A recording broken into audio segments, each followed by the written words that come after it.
A retired police officer lived alone in a frozen cabin with only his loyal German shepherd for company. On Christmas Eve, a faint knock broke the silence, and when he opened the door, a 12-year-old boy stood there, barefoot in the snow, whispering, "Please, sir, just one night." But before dawn, headlights appeared through the storm, and the boy's abusive stepfather came looking for him. What the old officer did next would change both their lives forever. This story will warm your heart and make you believe in second chances. Before we begin, tell me, where are you watching from? Drop your country in the comments below.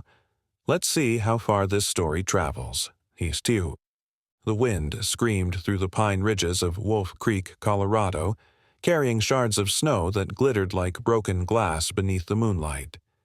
It was Christmas Eve, yet the mountains looked untouched by celebration. Only silence, snow, and the long hum of the cold. A small log cabin stood alone at the edge of the forest, its chimney puffing a thin ribbon of smoke into the black sky. Inside, Daniel Cole, 55, sat near a wood stove. Once a decorated police officer in Denver, now he was a man folded into his own solitude. He was tall but slightly stooped, his shoulders burdened by years of chasing ghosts he could never arrest. The ghosts of memory. His salt and pepper beard covered a square jaw. His blue eyes, once sharp and commanding, had dimmed like old steel. Since his retirement, Daniel had lived alone in the mountains for almost 6 years, ever since the accident, the one that took his wife, Anna, and their teenage son, Luke. They had been on the road to visit him during a winter storm when a drunk driver crossed the lane. Daniel had arrived too late, the wreck still smoking. After that night he left the city, turned in his badge, and took to the hills where no sirens could reach him. He stirred the pot hanging above the fire, the smell of soup drifting through the cabin. At his feet lay Max, his 9-year-old German shepherd, a retired K9 from Daniel's unit. Max had been there the night of the crash, pinned under a flipped patrol car, his back leg forever scarred. Age had frosted the black fur around his muzzle, but his amber eyes still carried that fierce, unwavering loyalty. Daniel leaned down and rubbed the dog's neck. "Another Christmas, huh, buddy? Just you, me, and the mountain." Max wagged his tail once, slow and deliberate, as if agreeing that solitude was better than heartbreak. Outside, the wind pressed hard against the windows. The cabin creaked. The sound of crackling fire filled the space where laughter used to live. Daniel poured 2 bowls of soup, one for himself, one for Max, when it happened. A knock. At first, it was faint, barely a sound over the wind. Then again, louder. Daniel froze, spoon in hand. No one came up Wolf Creek this late, especially not in a storm like this. Max stood instantly, fur bristling, head turned toward the door. Another knock. 3 short taps, desperate but polite. Daniel reached for the lantern and lifted it toward the door. "Easy, Max." The dog stayed by his side, silent but alert, muscles tight like a coiled spring. When Daniel opened the door, a gust of wind burst through, flinging snow across the wooden floor. Standing there was a boy, maybe 12 years old, shivering so hard his teeth chattered. He had light brown hair, tangled and wet, and freckles hidden under layers of dirt. His coat, if one could call it that, was an oversized flannel shirt, torn at the sleeves, and his jeans were soaked halfway up with slush. In his arms, he clutched a tattered teddy bear missing an eye. The boy's lips were blue when he whispered, "Please, sir. Can I stay? Just one night." For a moment, Daniel only stared. The sight hit him like a blow. That small frame, trembling against the dark, those wide, frightened eyes. Something deep within him, long buried, stirred awake. "Come in," Daniel said finally, stepping aside. The boy hesitated, glancing at Max, whose golden eyes were locked on him. But then, unexpectedly, the dog padded forward and sniffed the boy's sleeve, gave a small nudge with his muzzle. Almost gentle, almost human. "That's Max," Daniel said softly. He's the one who decides who gets to stay." The boy managed a faint smile as he stepped in, his boots squelching on the wood. Daniel shut the door, barring the storm out once more. "Sit by the fire," he said, motioning to the old rocking chair. He grabbed a blanket from the bed and wrapped it around the boy's shoulders. "You're freezing." The boy's small hands clung to the blanket as he leaned toward the flame. His lips quivered and tears trembled at the edge of his lashes, not from cold, but exhaustion. Daniel ladled soup into a tin bowl and handed it to him. "Eat. Slowly." The boy obeyed, every spoonful trembling in his grip. After a while, he whispered, "Thank you, sir." "What's your name, kid?" Daniel asked. "Liam," the boy said softly. "Liam Parker." Daniel nodded. "I'm Daniel." For a long moment, there was only the sound of wind against the window and the clink of the spoon in the bowl. Then Liam said something that made the room even quieter. "I'm running away." Daniel looked up. "From what?" Liam's eyes flicked toward the door as though afraid someone might still be out there. "From my stepdad. He drinks, and when he drinks, he—" The boy stopped, clutching the teddy bear tighter. "He hits me. He says I'm the reason my mom left." Daniel's jaw tightened. The air inside the cabin grew heavier, filled with old ghosts. "I see." He stood, walked to the shelf, and took down a green military jacket, one of his old patrol coats. "Here," he said. "It's warmer than that flannel." Liam slid his arms into the sleeves, the coat hanging loosely on his small frame. "Better." The boy nodded, a faint color returning to his cheeks. Max, now calm, rested his head on Liam's lap, and the boy's trembling hand brushed through the dog's fur. For a fleeting moment, Daniel saw something he hadn't felt in years. Peace, the kind that sneaks into a lonely man's home uninvited. Outside, the snow fell thicker, swallowing the forest in white. Inside, the cabin held its warmth, fragile but real, like a flame too stubborn to die. Daniel looked at the boy and the dog, both half asleep by the fire, and murmured under his breath, "Guess it's not just us anymore, huh, Max?" Max's tail thumped once against the floorboards, and outside, somewhere in the distance, the storm deepened, as if the mountain itself was holding its breath, waiting for what would come next. The fire had long turned to embers when Daniel woke to the sound of something outside. For a moment, he thought it was the wind scraping branches against the wall again, but then he heard it. Footsteps, uneven and fading fast. He sat up, his instincts snapping into place like a rusted lock forced open. The boy was gone. He pulled on his coat, grabbed the lantern, and stepped out into the snow. The moon hung low, thin as a blade, slicing through the swirling flakes. About 20 feet away, he saw them. Small footprints, bare in some spots, half filled with snow. They led toward the creek. "Liam!" he shouted, voice muffled by the storm. Max bounded ahead, his paws leaving deep tracks beside the boy's smaller ones. The shepherd stopped once, nose to the ground, then barked twice, sharp, urgent. When Daniel found the boy, he was crouched by the frozen stream, staring at the dark water running beneath the ice. The tattered teddy bear lay beside him.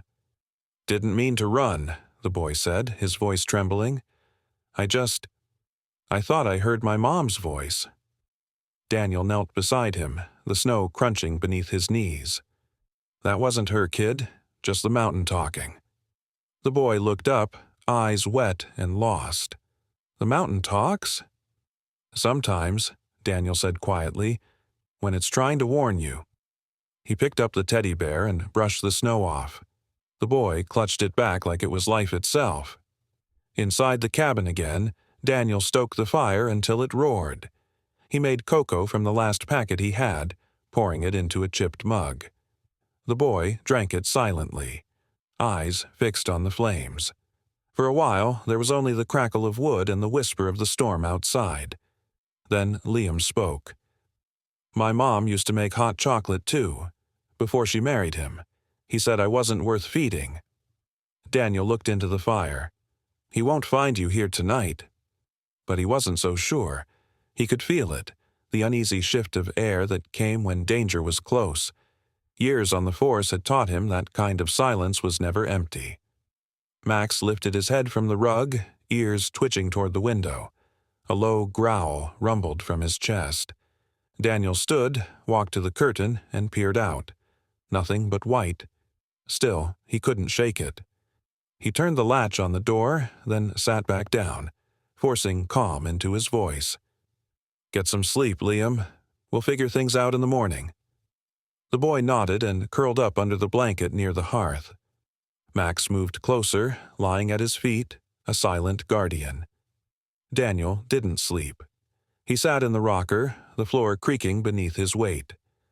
The longer he watched the fire, the more it reminded him of something he'd sworn never to remember. The car crash, the sirens, the sound of metal folding like paper. His wife's scarf had smelled of cinnamon and smoke. He used to think time dulled those memories. But now, with a lost boy asleep by his fire, every wound felt open again. At dawn, the storm eased. Light crept through the frost-covered window in thin streaks of silver. Daniel brewed coffee, the smell of it filling the room. When Liam stirred, blinking at the glow, he smiled shyly. "Morning," Daniel said, handing him a slice of bread with honey. "Do you live here alone?" Liam asked between bites. "Just me and Max." "Why?" Daniel chuckled softly. "Because I was too tired to live anywhere else." Liam tilted his head. "You mean sad, tired, or old tired?" "Both?" The boy nodded as if he understood. "My mom used to say people move to the mountains when they need to remember who they were before they forgot." Daniel smiled faintly. "Smart woman." "She was," Liam whispered, "until he broke her." The words landed like stones. Daniel didn't press. He just reached over and patted the boy's shoulder once, firm but kind. That afternoon, Daniel went outside to split more wood. The air was still, heavy with new snow. Max followed, circling the perimeter like he used to during patrol shifts. The shepherd's fur gleamed in the weak sunlight, steam rising from his breath. As Daniel swung the axe, he noticed something odd. Tire tracks, half buried under the snow on the far path. They hadn't been there last night. His jaw clenched. Someone had come this way, maybe turned around, maybe not. Inside, Liam was humming softly, tracing a finger through the frost on the window pane. "Your dog," he said when Daniel returned. "He doesn't bark much. He doesn't need to. He listens. He's beautiful." Daniel glanced at Max, who wagged his tail once as if acknowledging the compliment. "Yeah," he said, smiling for the first time in days. "He is." Evening came early. The sky dimmed to bruised purple. Daniel threw another log into the fire and set his old police radio on the table. The thing hadn't worked right in years, but sometimes it caught fragments. Weather alerts, truckers' chatter, echoes from towns far below. Tonight, it crackled. Report from Mill Creek Road. Vehicle seen heading north. Man in his 40s, heavy build, driving a brown pickup. Daniel's hand froze on the dial. He looked toward the boy. Liam didn't notice. He was drawing something on a scrap of paper. A stick figure holding hands with another beside a big dog. Above it, in shaky letters, he'd written, "Me, Mom, and Max." Daniel swallowed the tightness in his throat. He turned down the volume and spoke softly. "Get some rest soon, kid. Long day tomorrow." Liam yawned, curled under the blanket again, and drifted off. Outside, the wind began to howl again, not with fury, but warning. Max rose, pacing near the door, tail stiff, eyes fixed on the window. Daniel didn't move. He just whispered, "I know, boy. I feel it too." He reached for the shotgun leaning by the wall. The mountain had gone quiet. Again. And quiet, Daniel knew, was never safe. The knock came like a gunshot through the storm. 3 sharp blows that rattled the old hinges and made the lantern light quiver. Daniel froze where he stood. The radio still murmured faint static in the corner, The fire still burned low, but the world outside had gone dead silent. Max stood near the door, head low, tail stiff, his growl a deep rumble vibrating through the floorboards. Daniel reached for the shotgun leaning beside the wall, not to threaten but to remind whoever stood beyond that this cabin wasn't unguarded. A voice cut through the wind. "I'm looking for a boy. Name's Liam. Ran off earlier tonight." The tone was rough, worn by whiskey and anger, too casual to be honest. Daniel's hand tightened on the barrel.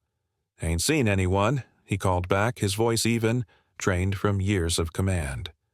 Outside, snow crunched. Heavy footsteps shifted closer to the door. "Mind if I take a look? Kids caused enough trouble already." Daniel hesitated for only a second before unlatching the door halfway. The man standing outside was tall, early 40s, broad-shouldered, wearing a brown leather jacket darkened with melted snow. His face was rugged, his beard patchy, and his nose crooked as if it had been broken more than once. His eyes, small and sharp, carried the dull shine of someone who'd forgotten what mercy was. "Cold night," Daniel said flatly. "Colder for a kid out here alone." The man's gaze slid past Daniel's shoulder into the cabin, eyes flicking over every shadow. His pupils tightened when they met the warmth of the fire. "Nice setup you got. Quiet. Hidden." Daniel didn't flinch.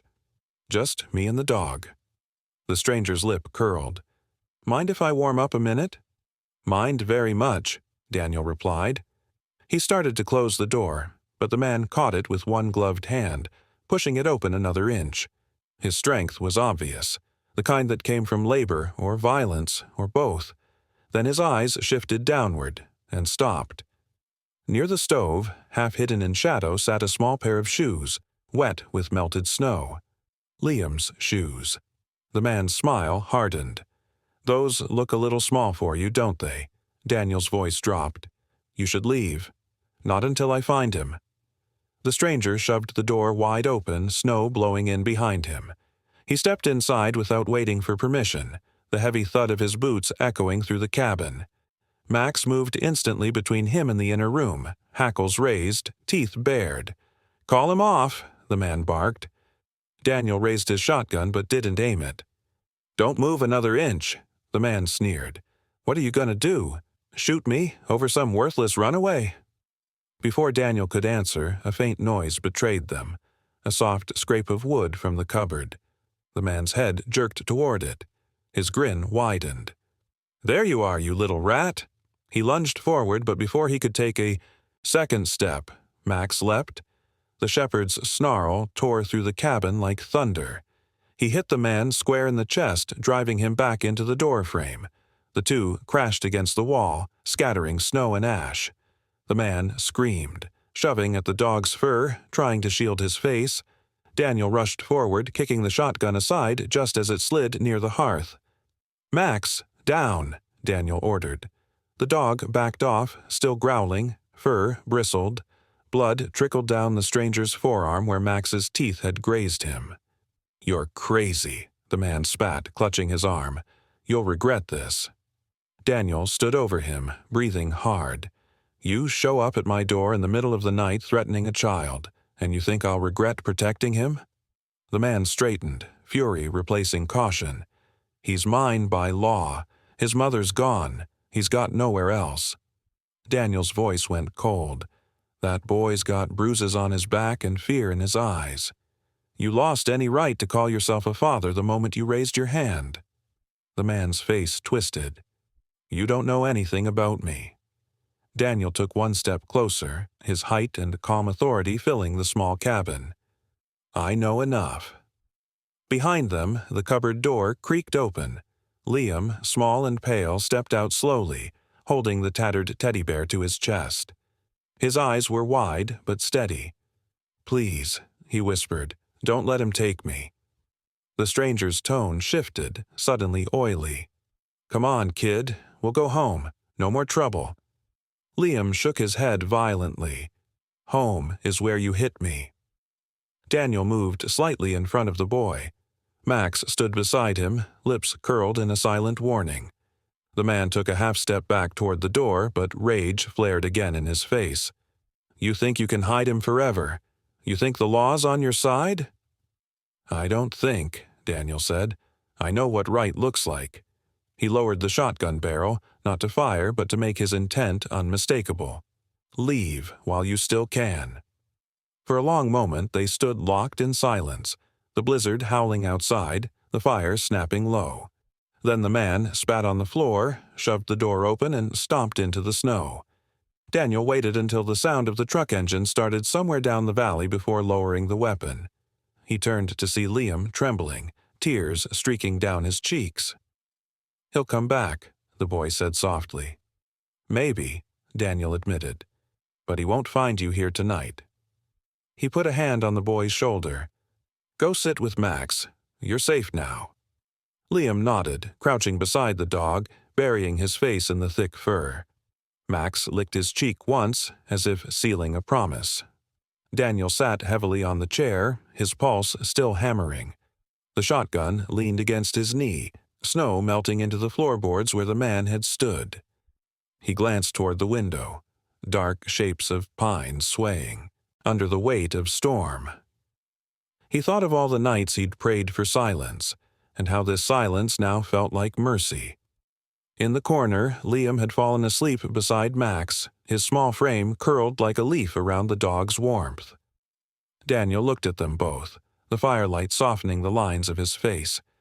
For the first time in years, he whispered a prayer, not for peace, but for strength to protect the fragile thing that had entered his life. Outside, the wind shifted again, sweeping away the stranger's footprints until the snow claimed them all. The night had turned cruel. Snow lashed against the windows like 1,000 fists, and the fire inside the cabin shrank to a trembling ember. Daniel couldn't sleep. Every few minutes he glanced toward the window, his instincts gnawing at him like a warning he couldn't silence. Max lay near the hearth, one ear twitching at every gust. Liam slept close to the dog, curled up beneath a blanket, his small hand gripping the teddy bear as if it were an anchor in a storm that refused to end. Then came the sound, faint but distinct, tires grinding through snow. Daniel's body went rigid. He stood, took the shotgun from beside the door, and whispered, "Stay, Max." The dog rose anyway, muscles taut beneath his coat. Headlights flared through the window for an instant, cutting across the wall like a ghost's breath. The door burst open before Daniel could reach it. The same man from before stumbled in, half blinded by fury and alcohol, snow whipping behind him. His face was flushed red from drink and cold, his hair plastered to his forehead. In his hand gleamed a pistol. "I told you you'd regret crossing me," he hissed. Daniel's voice was calm but sharp as steel. "Put that down. You don't want to do this." The man's laughter came out hollow. "You think you can keep him from me? He's mine." Daniel moved forward, angling his body between the man and the sleeping boy. "He's a child, not your property." The man lunged, grabbing Daniel by the collar, the gun scraping against his chest. They crashed into the table, sending tin cups and ash scattering to the floor. Daniel fought back, twisting his opponent's wrist, but age and shock slowed him. The gun clattered away, then the man drove his knee into Daniel's ribs, knocking him flat. Liam woke with a startled cry. "Daniel!" The man turned toward him, grabbing the boy by the arm. "You're coming home." Before he could finish, a blur of black and tan slammed into him. Max, every muscle alive with purpose, sank his teeth into the man's forearm, dragging him toward the door. The pistol discharged once, the shot ringing through the cabin, splintering a shelf. Daniel forced himself up, lungs burning. He saw Max pulling the man into the white fury outside, both half swallowed by the storm. "Max!" he shouted, stumbling to his feet. He grabbed the shotgun, followed the trail of movement through the doorway. The wind punched into him like a wall. Outside, chaos. Snow flung itself sideways, swallowing sound. The man struck at Max with the butt of his pistol, connecting once, twice, drawing a short yelp from the dog. But Max didn't release. His jaws stayed locked. Blood bloomed against the snow, bright and shocking. Daniel raised the shotgun. "Let him go," he commanded. The man froze, seeing the weapon aimed at him. His breath came in ragged clouds. He staggered backward, eyes darting from the gun to the dog to the cabin behind.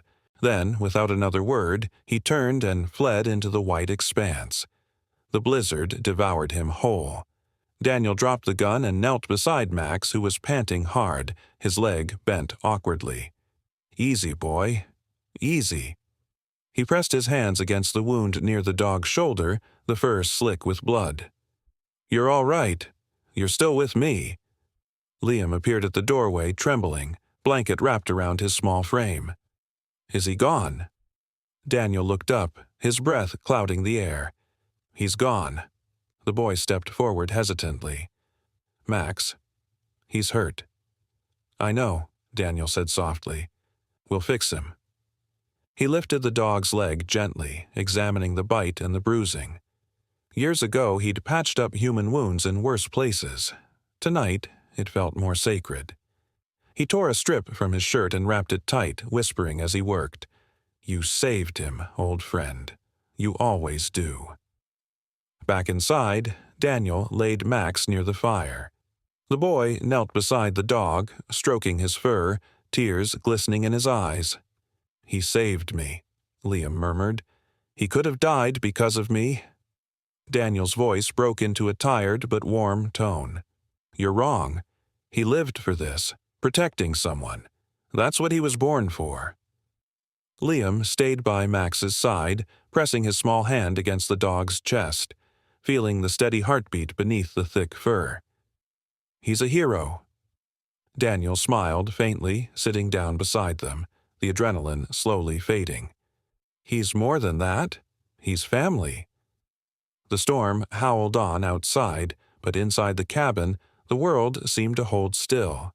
Daniel watched the boy and the dog, one carrying new scars, the other old, and for the first time in years, something like hope stirred beneath the ashes of his grief. He reached over, gently adjusting the blanket over Liam's shoulders. "You should sleep, kid." "What about you?" the boy asked, eyes still glassy with exhaustion. Daniel glanced toward the window where the snow was piling higher against the glass. "I'll keep watch, just in case." Liam hesitated, then whispered, "Thank you for not letting him take me." Daniel nodded, his gaze fixed on the storm. "No one's taking you. Not while I'm breathing."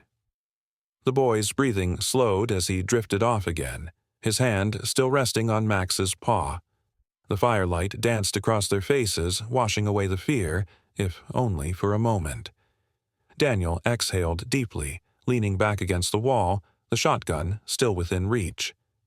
Max shifted slightly, letting out a soft groan. Daniel patted his side. "You did good, partner. Real good." Outside, the wind began to ease. The mountain exhaled its fury, settling into a deep, uneasy calm. Snow continued to fall, softer now, burying the stranger's footprints, the trail vanishing as if he had never existed. In the quiet aftermath, Daniel looked at the sleeping boy and the wounded dog, and for the first time, he whispered the words he hadn't dared say in years. "You're home now." The fire cracked gently, answering him in sparks, and for a few precious hours before dawn, peace found them again, fragile, trembling, but real. Morning came with the soft hush that follows a storm. The light was pale and forgiving, spilling through the cabin window like mercy itself. Daniel stood by the radio, the old transceiver crackling faintly as he spoke into it, reporting what had happened during the night. His voice was calm, professional even, but the weight behind it trembled faintly, an echo of the chaos that had almost destroyed them. Outside, snow still covered everything, but the world felt gentler. The mountain had exhaled, releasing its fury into silence. Max lay near the fire, leg bandaged, breathing evenly. Liam knelt beside him, tracing small circles into the shepherd's fur, whispering words only Max could hear. The boy looked different now. His face, though tired, carried warmth, and his eyes, which had known too much fear, now held something steadier. Trust. A faint rumble echoed from below the ridge. Moments later, the sound of engines broke the quiet. Daniel walked to the window and saw two trucks making their way up the icy path, the sheriff's convoy from the town of Silver Pine. He stepped outside, pulling his coat tighter against the biting wind. The first to step out was Sheriff Mary Collins, a woman in her late 40s, tall and broad-shouldered with calm gray eyes that missed nothing. Her brown hair, streaked faintly with silver, was tucked under a navy hat. Mary had known Daniel from his years in the force. She respected him, even if she never fully understood why he'd chosen exile in the mountains. "Morning, Daniel," she said, her voice firm but kind. "You sure know how to make Christmas interesting." He offered a faint, tired smile. "Not how I plan to spend it." Her deputies followed, a young man named Rick Miller, around 30, wiry and quiet, and Officer Gomez, a Latino man in his 40s with kind eyes and a habit of humming softly, even in tense moments. Together they stepped into the cabin, where the fire's glow met the cold. Mary's eyes fell on Liam and Max. "This the boy?" Daniel nodded. "He's safe now. The man who came for him, he's the one you want." Mary sighed, pulling off her gloves. "We found him at the base of the ridge, truck stuck in a ditch, drunk, frostbitten to the bone. He's in custody. Won't be hurting anyone again." Liam's hand tightened around Max's fur. "He's not coming back?" Mary shook her head gently. "Not ever, kid." The boy exhaled a small breath of relief, one that seemed to lift years off his shoulders. Daniel watched, heart heavy but grateful.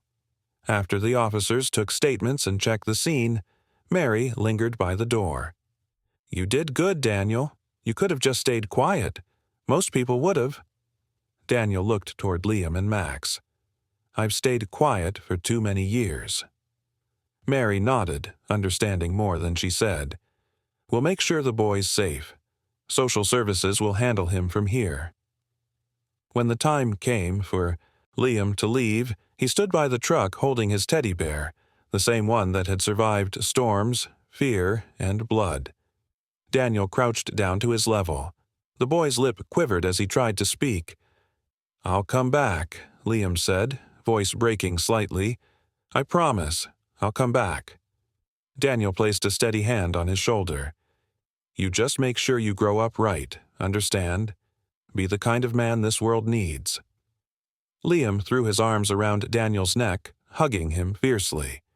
Daniel froze for half a heartbeat, then returned the embrace, one arm wrapping around the boy, the other brushing the tears from his own eyes before they could fall. As the truck drove away, Daniel stood in the doorway until it disappeared into the white horizon. The mountain felt emptier again, but somehow less lonely. For the next several days, Daniel returned to quiet routines. He chopped wood, fixed the leaking roof, and took Max for short walks down to the stream, where the ice had begun to break in thin veins of silver. Life resumed its quiet rhythm, until the letter arrived. It came a week later, carried by the post courier from town. The envelope bore the seal of the Colorado State Police Department. Daniel turned it over in his rough hands before sitting down at the table. Max nudged his leg as he opened it. The letter was short, official, but it made his chest tighten all the same. "Due to your previous service record and testimony, the Department and Child Services have agreed to appoint you as temporary guardian of Liam Parker, pending review. Thank you for your continued duty, even beyond the badge." For a long moment, Daniel didn't move. The fire crackled softly. Then, slowly, a smile crept across his face. Real, unguarded, the kind that hadn't touched him in years. He looked down at Max.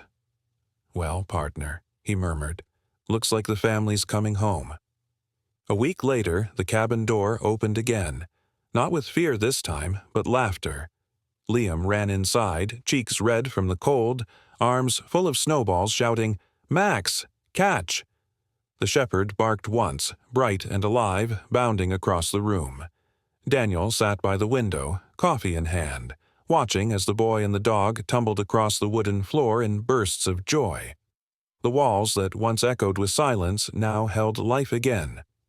On the mantel above the fire hung a framed photo, taken by Sheriff Mary when she stopped by days earlier. It showed Daniel, Liam, and Max together, the boy in the center grinning, the dog's tongue lolling, Daniel's arm behind them both. 3 lives stitched back together by grace. Snow fell softly outside, blanketing the world in quiet light. Daniel looked through the window, the fire's reflection flickering in his eyes. He whispered to himself, "Maybe God never forgot those who stayed behind." The cabin, once a refuge for pain, had become a place of resurrection, a small miracle carved from loss and winter. Time, 0.5s. Sometimes God's greatest miracles aren't found in churches or grand gestures. They arrive quietly in the shape of a lost boy, a loyal dog, or a heart learning how to love again. Daniel thought his life had ended with loss, but Christmas reminded him that even in the coldest season, grace can find its way back home. If you believe second chances still exist, share this story. Leave a comment about someone who changed your life when you least expected it. And if you're watching this right now, may God bless you, keep your heart warm this winter, and remind you that miracles are never far away. Like and subscribe for more stories that heal, inspire, and bring light to the coldest nights.